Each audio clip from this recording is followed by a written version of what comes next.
Yes, yes, thank you for the boilerplates and day act there, Dekamori. Now why don't you go use that on Mori Summer and give us the real tuning courtship we all want.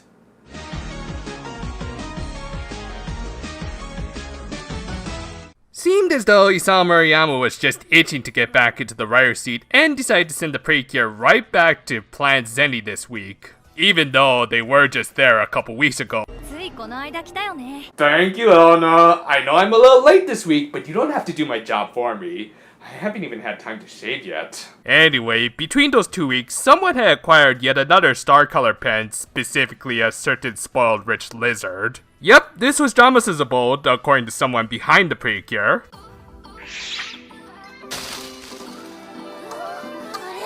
Okay, who outsourced this episode to Shaft? Blue Cat had also returned to this planet and was looking to steal all of Dramas' treasures other than the star pen. Thus, she offered a temporary alliance between her and the Precure, much to Prudence's objections.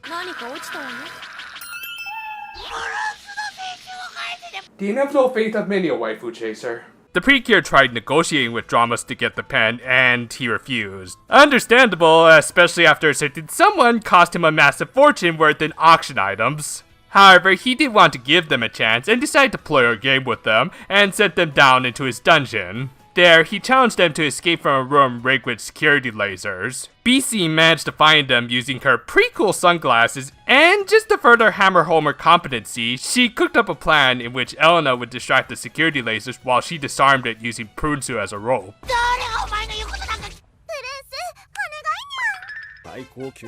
Prunsu is officially in my top 3 favorite fairies of all time. Also, Dramas must have really cheaped out on the security system because these lasers couldn't even hit an untransformed Elena. Which, while we're on that subject, I don't know why they don't transform after escaping from this room, but whatever. I mean, it's not as though this next room is gonna have anything particularly dangerous for our heroines to worry about.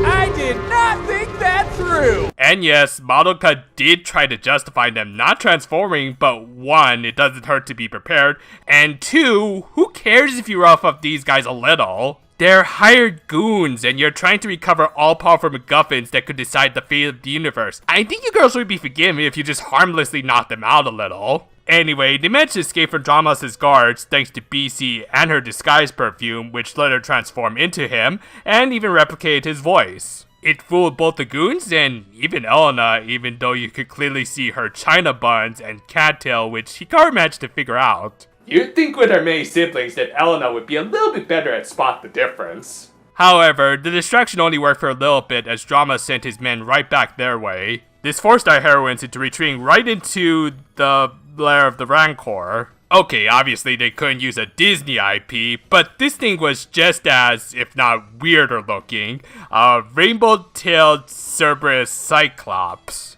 It was such an odd mismatch that I think it made Lala break her wrist in between scenes. Yeesh. And it was about to pounce on them until... yeah, dude, by the looks of it, I just have to ask, did you invest in a very large pooper scooper? Actually, it was Hikaru applying her knowledge of dogs to tame the Cerberus and release it on the guards. Yeah, so much for not hurting these guys. I'm pretty sure being mauled by a Cerberus is a far worse fate. With their final obstacles cleared, the Precure made their way to Dramas' treasure room and the pen. And while she tried to make it look like she was indiscriminately taking all the other treasures, BC seemed to take a special interest in the plaid rainbow treasures, which were the majority of Dramas' winnings from that space auction. Coincidence? I think not! Regardless, she started packing them up using her...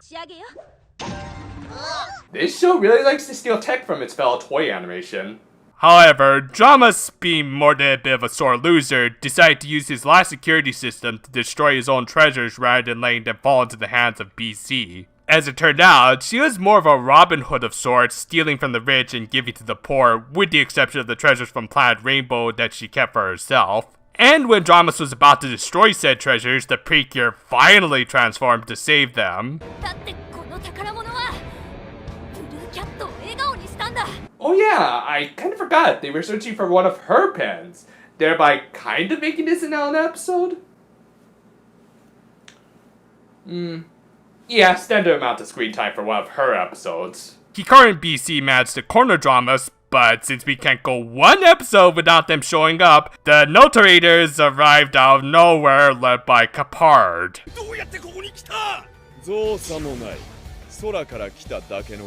Jeez, even the show is becoming self-aware.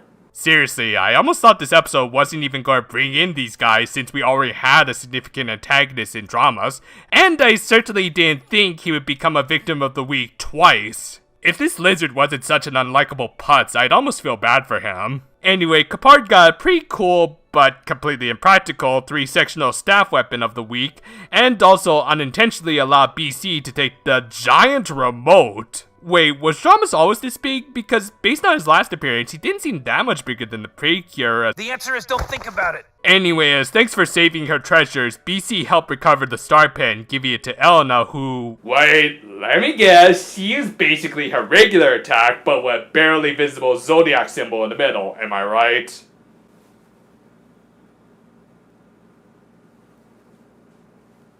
Yeah, Elena, maybe you should consider signing with AEW. I hear they treat their talent much better. I mean, I think I can kind of make out a face here, but come on guys, white on yellow is really hard to see. Anyway, of course, they wrapped things up with a Southern Cross and Capard retreated. As thanks for saving him, Dramas willingly gave the Precure the pen, though really after being a victim of the week twice, I think he's gonna switch to typing all of his letters from now on. They then had a rather short meet and greet with the Virgo Princess, P, because she does have one of the cuter designs, and thus, the episode ended with BC trying to sell off her new friends to Dramas as a part of his guard, complete with oversized and incredibly ugly armor, and the Phantom Thief contemplating her next course of action. While a little too silly at times, this was a fun and pretty entertaining episode, and did provide some good development for Blue Cat, but it also did leave me a little concerned about a certain someone else. Like many of his episodes this season, I do also have to praise Ken Ueno for his great animation direction, especially when it leads to some great slapstick like this. While probably not one of his best works, unfortunately the fight this week was almost infuriatingly short and underwhelming,